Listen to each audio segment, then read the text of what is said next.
Bruce Friedman of Adult Site Broker, and welcome to Adult Site Broker Talk, where each week we interview one of the movers and shakers of the adult industry, and we give you a tip on buying and selling websites.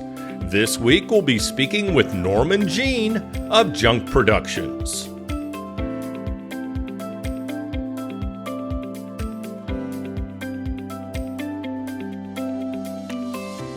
ASB Marketplace is the first platform where you can buy and sell adult sites and domains for free.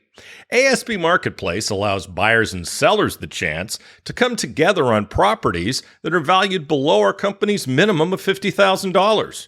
Don't pay for other marketplaces when ASB Marketplace gives you this service for free.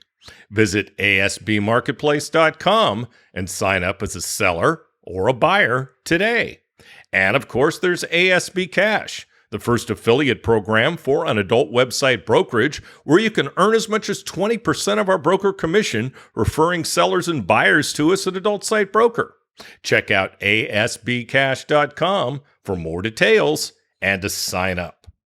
Now let's feature our property of the week that's for sale at Adult Site Broker.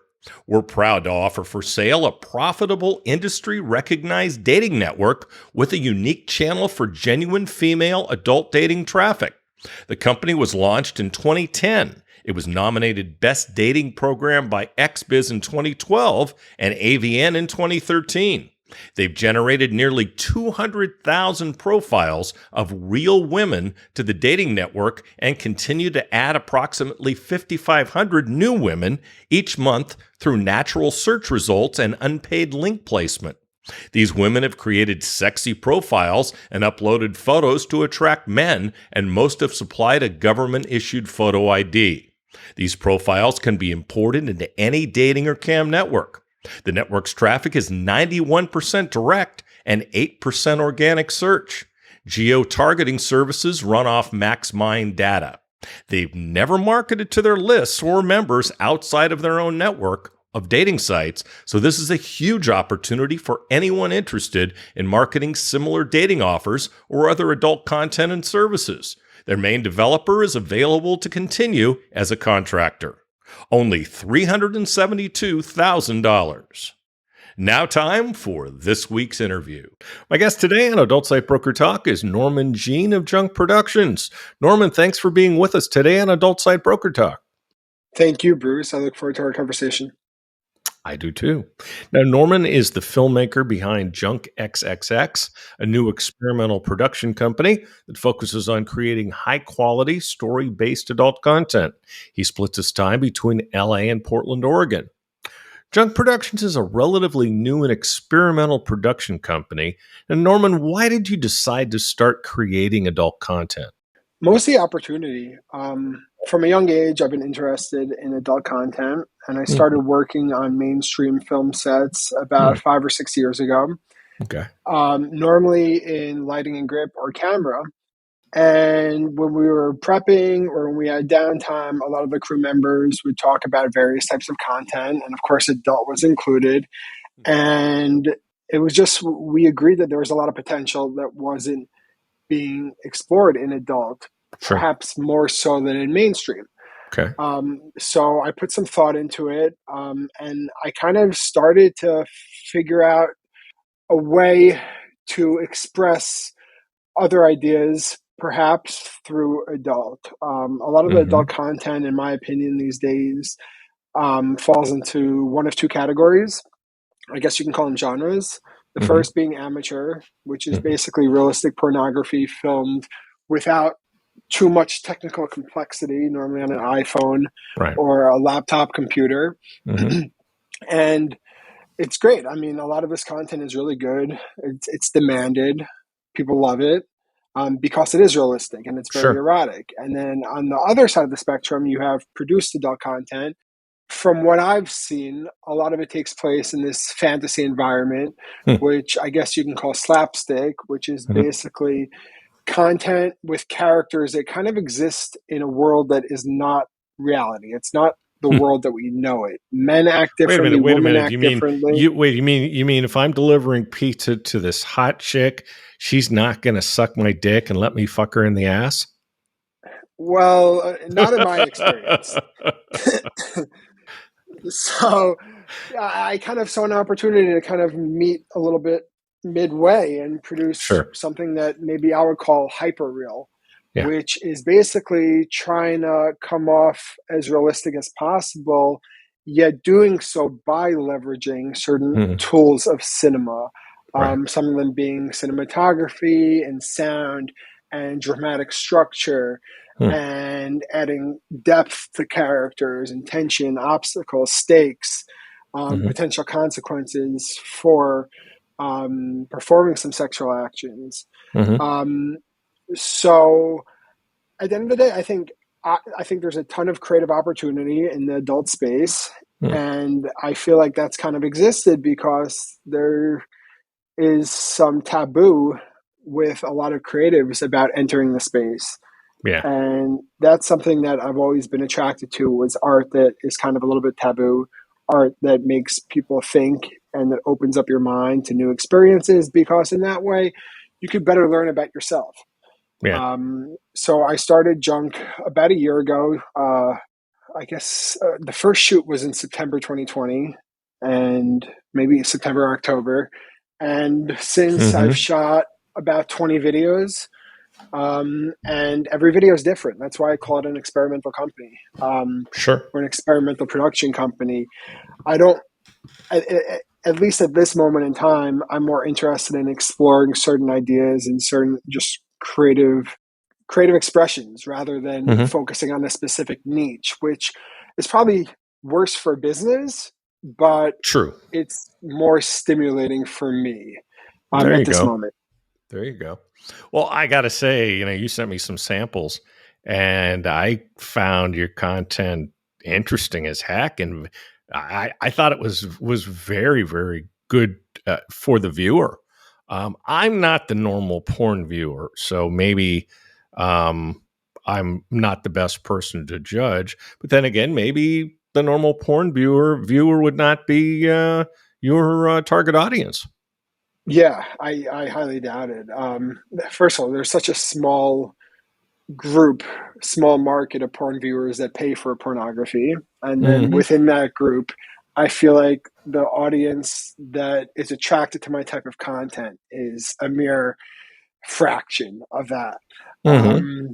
So far, the feedback has been really interesting. Hmm. It's kind of a love hate relationship. There are some people that are very loyal that think that love watching the content, and there's a lot of people that think this is the worst thing to happen in adult since its inception. Who That's knows how funny. long ago? I mean, I don't read the comments anymore, but some of the comments are absolutely horrendous. But I mean, a lot of people reach out and What did you say, do like, to my support me. porn? Yeah, I mean, Like you that kind of thing, huh? because Yeah. yeah, because not all of my content is masturbation friendly. So Yeah. if there is a porn viewer that stumbles across a video hoping to get off from that, it's more likely that it's actually going to turn them off than turn them on in some cases, not in all Mm. cases. Um, I mean, you prevent someone from achieving a task, they're going to perceive you as a threat. They're going to be angry at you. Yeah. You're going to Yeah. become an enemy. The one I saw that I saw that ends in a double murder. I can't see anybody masturbating to that.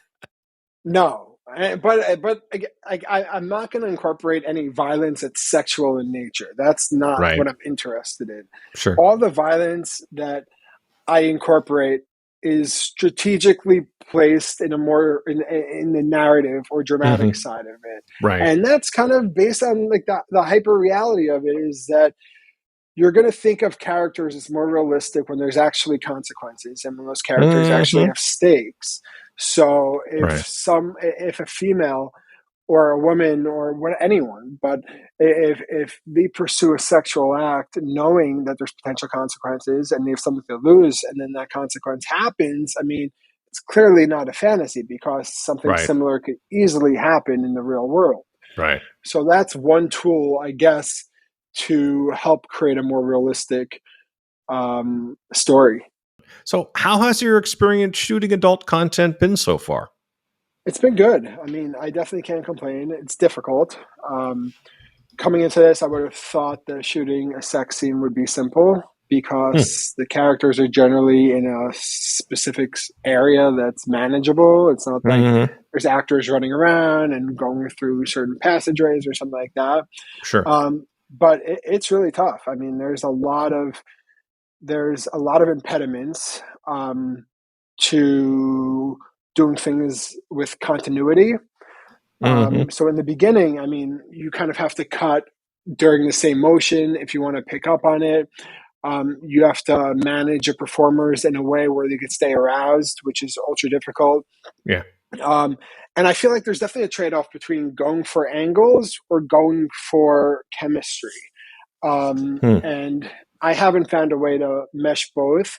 So what I generally do now is go for chemistry. Where in the beginning I would go more for angles, where Hmm. we would shoot a specific angle that made the performers look really good, or Hmm. that made the frame look really nice, and then we would kind of cut, move a light around or something like that, then pick up. But the last, I would say, 7 or 8 things I've shot, I've done so with complete continuity. So I Hmm. just let the performers go at it, and then I'm there with the Sure. camera, and I maybe in the middle I have to move some things around here or there, but I generally tend to pick back up where we could edit a continuous take. Okay. Um, if I had more time on set and more prep time, that could definitely change. But right now, with the resources I'm working with, our shoots are very quick. Hmm. Um, so it's definitely tough. I feel like I'm improving every shoot as I'm getting Sure. experience. I give the creatives in the industry that have been working in this industry a lot of credit for putting out the content that they've put out over the past few decades, Oh yeah. because it is not easy. No. A Um, lot of especially, complications. yeah, yeah, and especially just keeping up the chemistry. I mean, Hmm. a lot of porn viewers, I don't think, realize the difficulty that goes into performing sexual acts on camera. It's not just like two people having sex and a camera guy. I mean, if you want to make it look good, you're gonna have to manipulate the performance a little bit. You're gonna have to establish an environment on set that is very open, very safe, very positive, and let the performers work in the best way possible. Sure. Sure. Now, your content, and you just alluded to this a little bit ago, your content often focuses on the reality of the consequences of sexual acts. Why not just focus on the fantasy? I think there's more to explore with a fantasy, with the actual idea of fantasy. I mean, Hmm. what is fantasy? In a way, some people would define it as something that is a dreamlike or something that's with imagination, but in a way it's Hmm. actually a form of control expression, whereas Yeah. humans, we tend to run our decisions based on power, Hmm. whether that means power of ideas or power of physicality. Hmm. um, and control is a major part of the biological need to express power. And Sure. fantasy is a major part of being able to control potentially your mood and your attitude and your emotions. Hmm. Um, so I feel like there's a lot that has not been explored in adult content, Hmm. um, when you're not creating something that's completely in a fantasy world, by almost by removing the fantasy from it, but making it a core part of the actual story. Hmm. You're showing people that fantasy is deeper than previously thought. Hmm. Interesting. So in a way, it's kind of an exploration Very into philosophical. fantasy. Wow. I mean, in one way, but in a way, it's very simple. It's Yeah. like, if you interrupt someone's fantasy, how do they react? They're going to Right. react in a way, and then question why did they react in that way, and then maybe learn a little bit more about themselves from doing that. Interesting. So you hesitate to call your work pornography, but rather adult content. What do you see as the difference? I think pornography, at the end of the day, is something that appeals to the animal brain, where adult content is content that features two people having sex, or alluding to some sexual action, Hmm. or two people, or one person or whatever that is nude, I guess, Hmm. or that entices the viewer sexually or arouses them, stimulates Okay. that part of the brain. But you could be aroused. Um, like, your animal brain is not the only part that could be aroused. The emotional Sure. side of it could also cause arousal. I mean, you see that in Hmm. Hollywood with certain things that aren't sex based at all. You see it with Right. violence. You see it with romance. I mean, a rom com. That's a way to arouse Hmm. stimulation out of the brain. So I would define pornography as something that is focused on appealing to the animal brain. And I think adult content's a little bit bigger, whereas there's some adult content that's been created over the past maybe 5 or 10 years that tries to be a little bit more mainstream, that tries to Yeah. appeal a little bit more to the emotions or the outer brain of the individual. Hmm. And I think I definitely think that there's a difference, Yeah. but I also hope to find some medium where you could appeal to both. And when I started coming up with what I wanted the junk to be, I was really hoping that I would be able to find that pretty quickly. But it Hmm. turns out that it's harder than originally thought, because Yeah. when so much energy is going into that core animal brain to get off, it's very difficult to shift someone someone's perception to something larger than that. It's Hmm. almost like once someone wants to get off, you can't stop it from doing so. Like that Robin Yeah. Williams quote, I don't know the quote specifically, but like, we only have enough blood in our bodies to either go towards our penis or our genitals or to our brain, not both.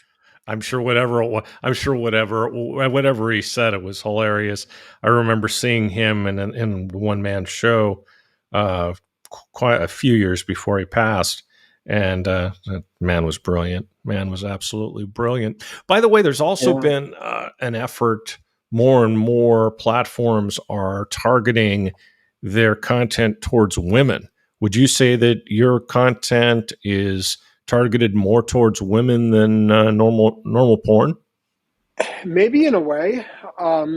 I definitely am interested in exploring that. I mean, Hmm. women definitely react very differently. Their brains react very differently in a sexual Right. setting, where the man's brain is more about the physicality, and the woman's brain, their body and their mind kind of has to connect in order to achieve arousal and sexual Right. stimulation. Um, so, I mean, that could definitely be a factor that's limiting for the content as of now, is that I am trying to appeal to a straight male in a way, Hmm. because that's what I know. I mean, I kind Sure. of shoot content that I would like. Yeah.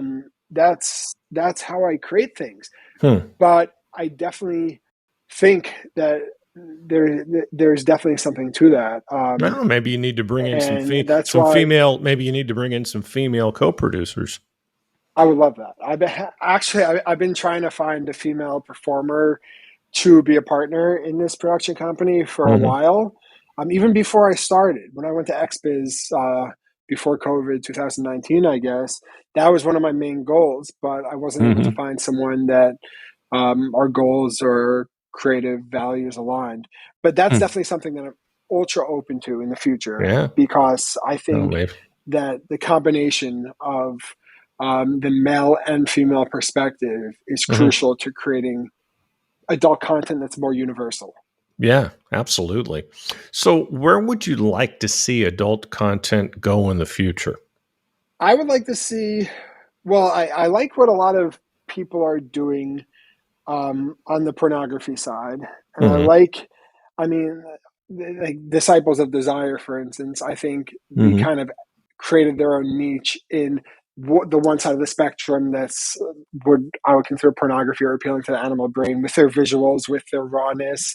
Um, it's hardcore. That's not.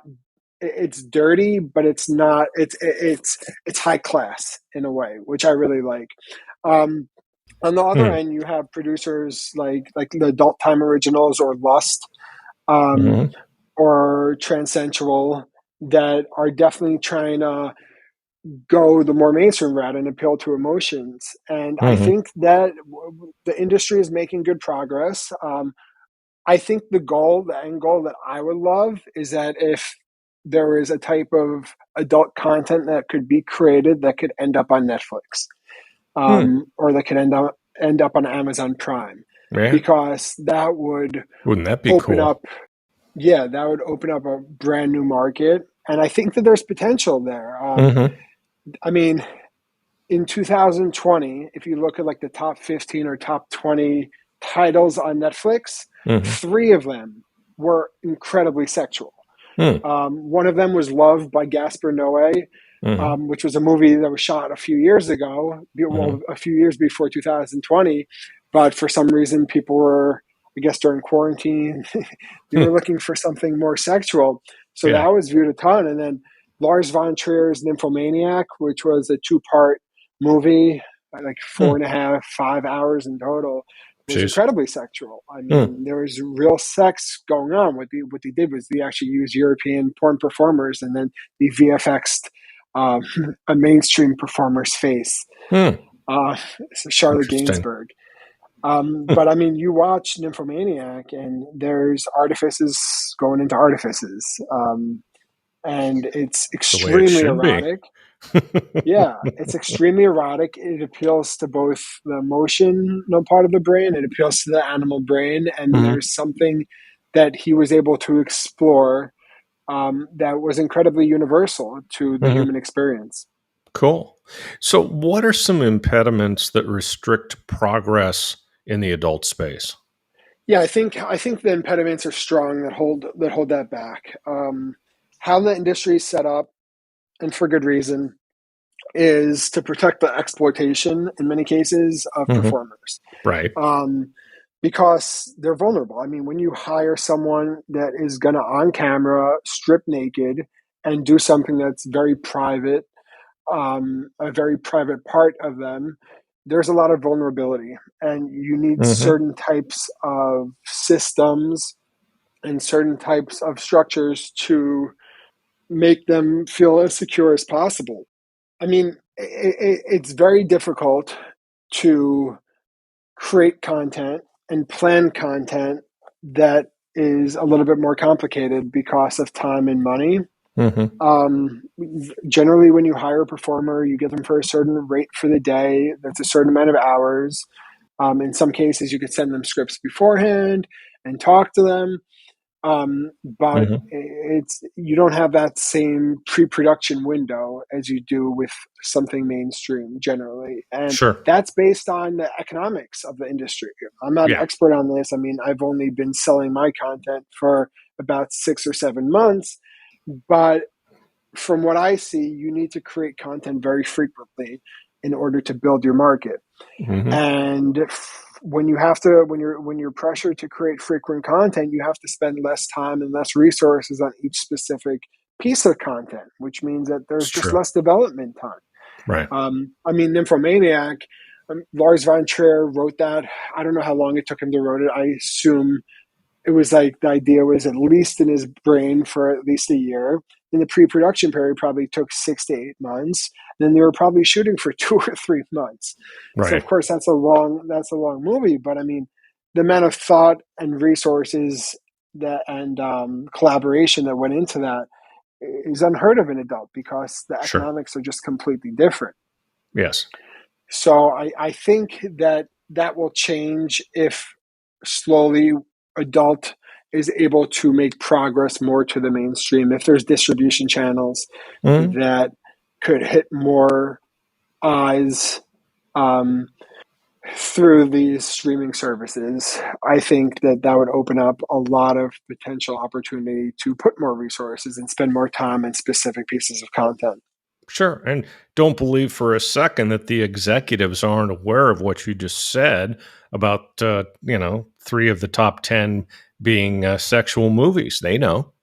Yeah, I forgot the third one, but it was It's all like right. yeah, the one that came out. It was kind of like 50 Shades of Grey, but like the Italian Mm-hmm. version. Mm, nice. Well, and we know how 50 Shades did. So, Yeah. why does so much porn look the same? Um, I think I recently figured, or at least got some insight into it. I was talking to someone else, and He said the difference between porn and erotica is the lighting. And in a way, I agreed. But then I'm like, well, it's not really the lighting.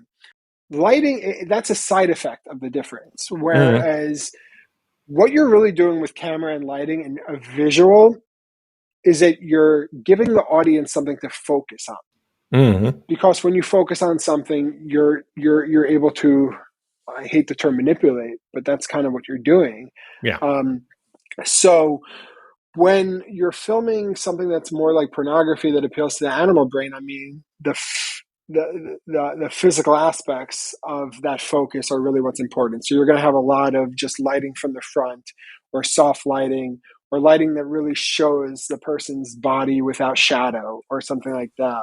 But Mhm. when you're creating content that appeals more to the emotion, you're going to generally change the lighting to help focus the audience's attention on specific parts of the performers and create a mood.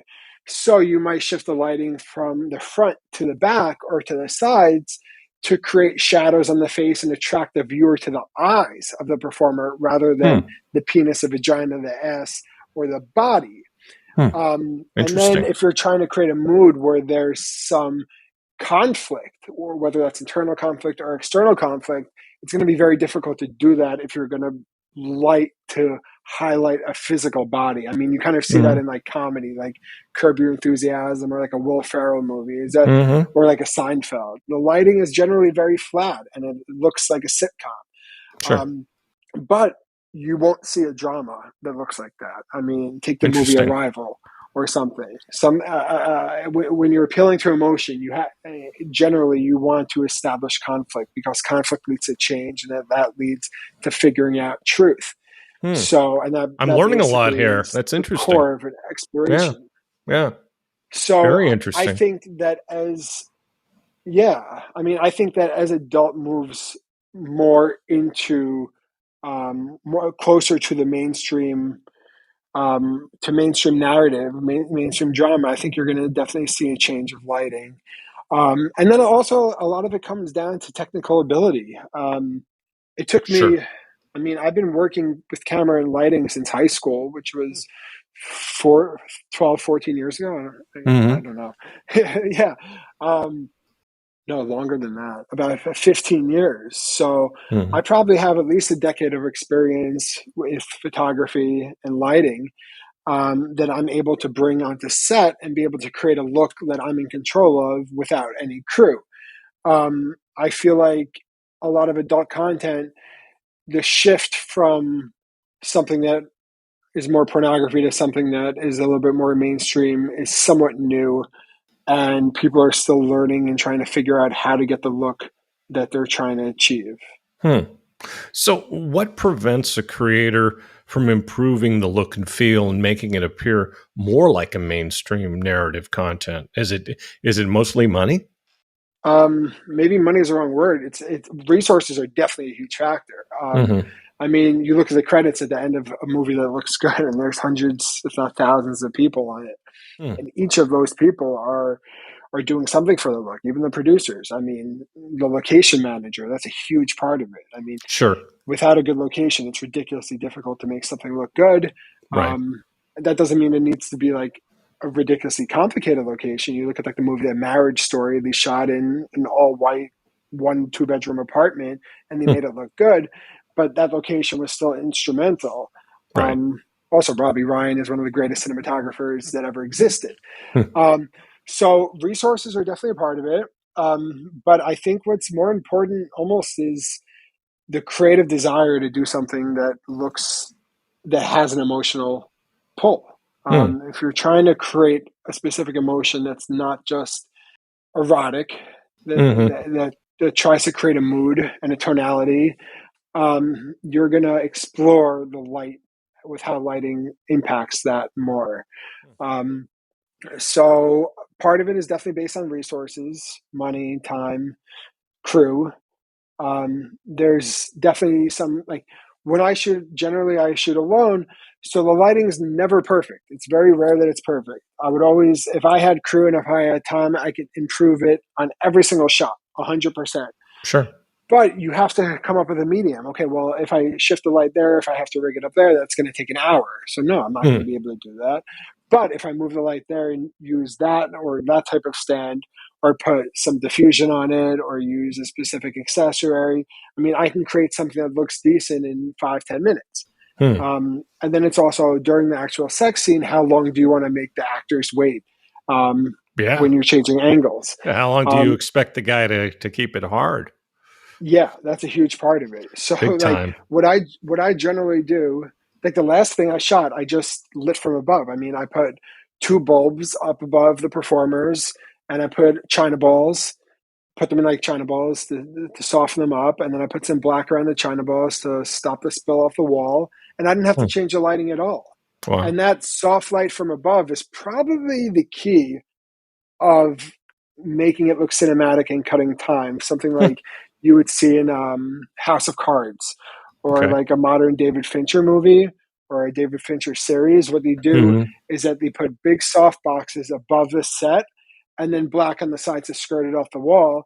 And maybe on close ups, they'll bring in a light and they'll create some modeling on a face, Hmm. but a lot of it is so simple. But to get that, you're having 30 or 40 people come in before set with ladders, and Yeah. they're building what's it called? It's on the ceiling, frames on the ceiling to hang lights from, and Right. electricians are using generators and Hmm. cable ties and all this stuff. So it's definitely difficult, but the more Sure. resources put into it, the more the content is trying to appeal towards emotion, the better the look of the content is going to be. Right. So, what are some lessons you've learned since working in adult? There's definitely a lot. I've definitely become better at like set management, Hmm. of working with performers, which is a big thing. Hmm. I I've kind of shifted the content a little bit to match what the feedback I'm getting from the audience, which I'm not so sure is a good thing or a bad thing yet. Hmm. Um, I think that there's a lesson that I'm starting to learn that I'm not exactly sure how to perceive, but I think that when you're making adult content, there's a specific power of the content that mainstream doesn't have that power. Mainstream has a different power. Mainstream has power over your emotions. Hmm. But you could create some adult content that could definitely fuck some people up. Hmm. You can make them like you can make content that makes them think that certain things are um, acceptable. You Hmm. can make people think Sure. that certain things are approved or even desired Yeah, by a woman. that's And true. And that th- has that, happened. Yeah. yeah. So I definitely think that, like, before I got into porn, you asked me, do ethics and art have anything to do with another? I would have said no. There's no room for ethics in art, and in a way, I kind of still believe that. But I think pornography, when you're making pornography or adult content, I think you have to take some responsibility for it. So if you're going to show something that you think could be damaging to an audience and it impact them negatively, I'm fine with showing it as long as you're discussing it with them at some point. Like I heard that I haven't actually seen this in person, but I've heard that Bree Mills on some of her productions afterwards sits down and like has an interview and talks about the content and Hmm. what can go wrong with it or how Yeah. it should be perceived and how the actors are just acting and all this stuff. Sure. So I think there's Good. definitely more responsibility that an adult content creator should take. That doesn't mean that they should be prevented from exploring the things that they want to explore, because that freedom is ridiculously important to the Yes. progress of the human race. Right. But I think there's a way to do it in a healthy way. Um, Absolutely. Absolutely. So, networking is a big part of growth. Who would you like to connect with in the adult space, and how can you offer value to them? Yeah, so I basically have two goals. My first goal is to be able to create content, my own content with more resources. Right now, like I mentioned, most of my shoots, I'm the only person on set alongside the performers, and it definitely restricts what I'm able to do, and what I'm able to explore. So I would love to connect with an investor or a partner that would like to explore this experimental type of adult content with me. Mhm. And secondly, I would love to be utilized by other producers and directors in the adult industry to help them achieve um, and create content that is good quality Mhm. and is closer to what they really want to explore. I mean, I Hmm. would love to take my experience in mainstream and help other producers and directors um, create their own content. So next Hmm. year, I'm definitely going to look to potentially shoot for other companies Right. with larger budgets than what I have myself. And that could mean as a director, that could mean as a cinematographer slash Mm. like production designer. So we'll see where it leads, but I Yeah. definitely think I definitely want to be a part of the growth of this industry because I think Yeah. that there's a lot of really beneficial, valuable things that will happen over the next few decades. Yeah. And I look forward to it. Yeah, I should mention we're doing this early in December, and it's going to run in the spring of 2022. Um, and obviously part of that is going to shows and talking to people. Yeah, definitely. So I'll be at XBiz See 2022, see you there. yeah, and Internext, and I guess See I'll you do the there. virtual Yeah, AVN. they'll have So already happened when this runs, but I'll see you there definitely. yeah, Um, I mean it's always great to connect with others in the industry because yes. you know what, a lot of people that aren't in the industry kind of perceive the people that work in adult as being something. And that Yeah. something is so different from what they actually are. And Oh, I was guilty of absolutely. that also. I mean, before I got into the industry, I definitely made assumptions about the types of people that worked in the industry and everything. Hmm. And the first event that I went to was the Vice is Nice Hmm. party in Chatsworth. It's Okay. run, I forgot her name, but it's a charitable event that's run by the former president of Penthouse. Ah. Um, Okay. and it was so cool. It was such a cool event Oh because yeah. not only did I see people that I knew their work because I've seen them before, everyone was so nice. They were so accepting. They were friendly, Yep. not with the ego that you would get in like if you go to like a Hollywood party or anything like that, where people are scared to I talk to can't some imagine. people. Then I if can't imagine. yeah, I mean, like if you're someone that isn't famous and you go up to someone that is, I mean, every single person at the party is going to turn their head and observe the reaction. Yeah. Like, is she going to just this? Like, Right. it's insane the politics Oh, sure. in I understand. in mainstream, Yeah. and it's not comfortable. I mean, No, of it's not real. course not. Whereas I felt that It's in the L.A. adult industry, yeah, it's LA, but there's definitely something of like a camaraderie because it's such a small industry where Yep. people And are it's a just and we're under attack. So it's not yeah, only it's a small industry, it's there's so much noise from the outside that we pull together and we become a family. yeah, and the intelligence is crazy. I mean, Hmm. I've met so many people in adult that are so smart and such shrewd business people Oh, thank you. No, and I'm kidding. philosophical. No, for sure, Bruce. And so philosophical and deep and have their shit together in a There way are that many. is There are many. rare to find. I mean, Yeah. I Yeah. like in a way, if you get into this industry, especially as a performer, but you kind of have to have developed certain understandings about yourself and Hmm. certain habits that allow you to remain sane Yep. while doing this. And that generally means that a lot of the people have put a lot of work into themselves. Yep. And when that happens, you generally have a healthy environment. Sure. Absolutely.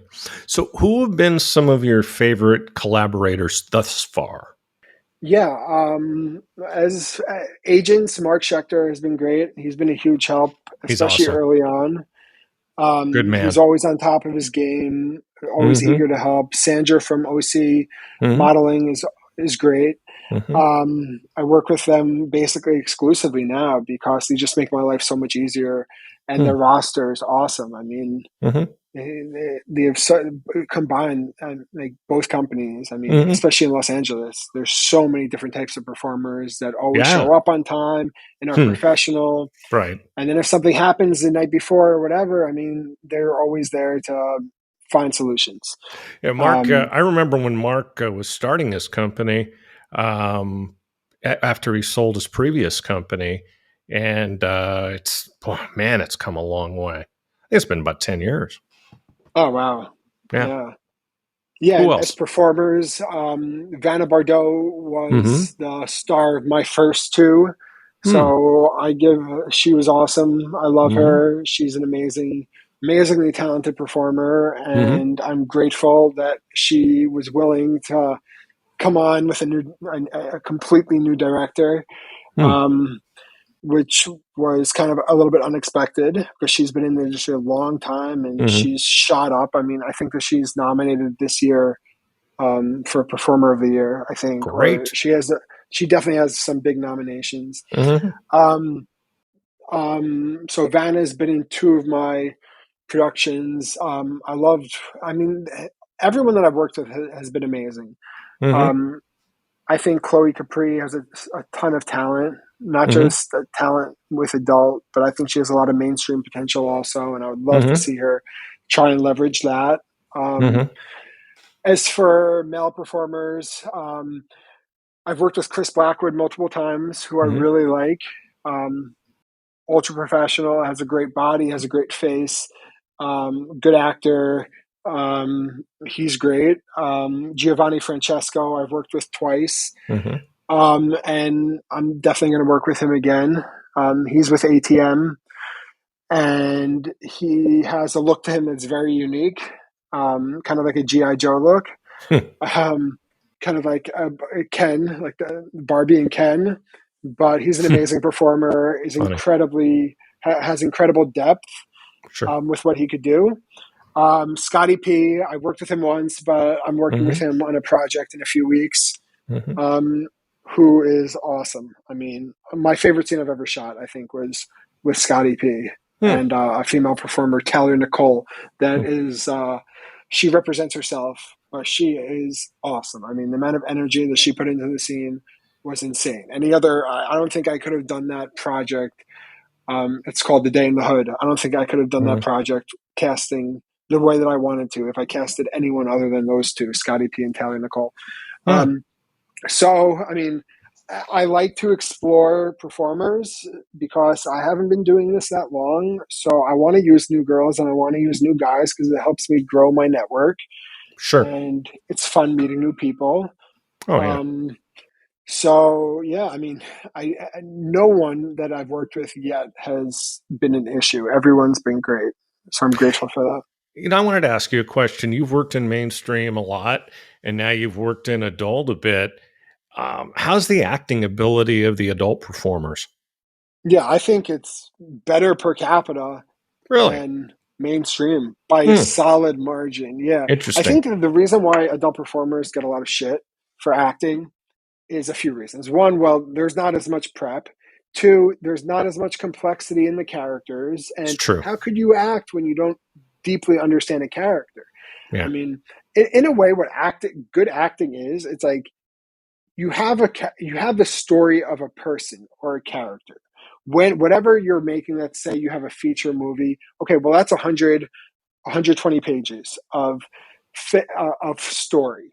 What the actor brings to the table is that they're able to express to the audience the other 500 pages of that story that Hmm. are not presented in the movie through their eyes. Hmm. Whereas the audience understands that character through the character or the actor's understanding of that character. And Hmm. that's projected to us through their eyes generally, and through, of course, through their voice and through their actions and their body language and everything, but mostly through the eyes. Hmm. So it's like you cannot expect a good performance out of an actor if there's no character depth and if there's no intention or obstacle of a scene, if there's no clear desire. And a lot of that takes time. I mean, Sure. I'm working on a mainstream project right now with an adult performer um, that I'm really excited about. And we're meeting at least once or twice a week to just talk about character for 3 hours Wow. sometimes.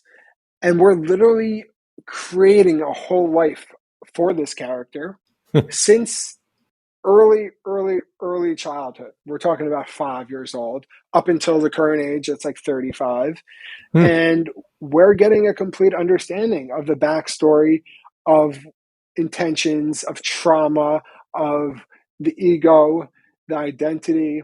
And is all that going to be in the movie? No, of course not. A very, very, very, very small part of that is, but understanding that character is incredibly Yeah, important to yeah, not only the writing process, but also sure. the acting process. Absolutely. So, what are your plans for junk productions going forward? I hope, I mean, the plan is to keep on making experimental content, Hmm. hopefully getting more resources to be able to expand on that content, um, to make it longer, to make it more complicated, or not complicated, but more complex, Hmm. um, and to make it look and sound much better than it currently does. The goal is to make it as good as anything that I would do mainstream and put resources into it. Sure. I'm planning two productions over the next few weeks. One of them is a trans um, production that I love. Hmm. I think it's really interesting. I'm not going to spoil it, but it's so different from anything that you've ever seen. Okay. Um, and then another one is kind of an adult take on a scene of a mainstream movie from Bad Lieutenant with Nicolas Cage. Bad Lieutenant Port of Hmm. Call, not the Harvey Keitel one. Okay. Um, and it's such an erotic scene, just the mainstream version of it. So I'm like, you know what? Sometimes the best ideas are just stealing something from mainstream and making it adult. Absolutely. Ah, So sometimes the best thing you can do is just steal yeah, it. especially an adult. I mean, that makes my life a lot easier. And Yeah. of course, you're putting your own thing on it, but just like the core of the idea is sometimes. I mean, that's how you expand on anything. I mean, good art or good content, all it is, in my opinion, is really change. As long as you're doing something Hmm. different, Right. you're creating art. So if you take something that's been done before, but then you add your flair and try and take it a step further, that's art. I mean, Right. that's progress. Sure. You don't need to reinvent the wheel. I Sure. mean, some of the greatest stories ever told are like Macbeth, but modern version, Right. or um, or the Bible, but a modern version, or the story of Exodus, or whatever. Um, Story is very it's very deeply rooted in our psyche. Hmm. And I mean, there's a monument. There's people that, like Joseph Campbell would argue that every story is the same at the core. And in a way, he's right. An adult is kind of no different. It's Sure. just a little bit focused on something that's different than mainstream. Absolutely. Well, Norman, I'd like to thank you for being our guest today on Adult Site Broker Talk. I hope we'll have a chance to do this again really soon. Thank you. It was a pleasure. My pleasure. My broker tip today is part 6 of how to buy an adult website. Last week we talked about the sales agreement. So now both you and the seller have signed the agreement. What comes next? There needs to be an escrow set up where you send the money, whether it be a one-time payment or a deposit if you're going to be making payments. This is done about half the time these days.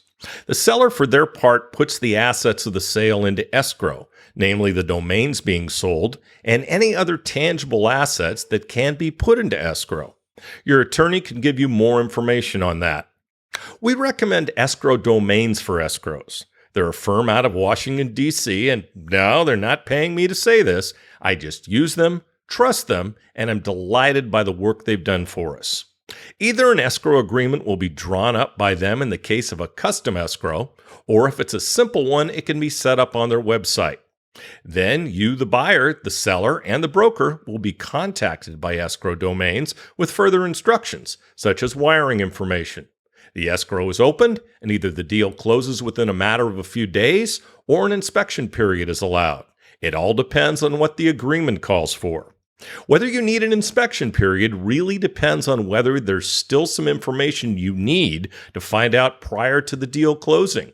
Your broker and your attorney can advise you more on this, and it's on a case-by-case basis. Then the money is transferred, as are all the domains, and the deal is closed. Now, in many cases, in fact, most of the time, the seller either stays on board for a period of time to help with the transition or is at least available on an on-call basis to answer questions. This is something most buyers should ask for. But at this point, you pretty much own the website. So what do you do now? We'll talk about this subject more next week. And next week, we'll be speaking with Ari and Katie from Adult Model Mentors. And that's it for this week's Adult Site Broker Talk. I'd once again like to thank my guest, Norman Jean from Junk Productions. Talk to you again next week on Adult Site Broker Talk. I'm Bruce Friedman.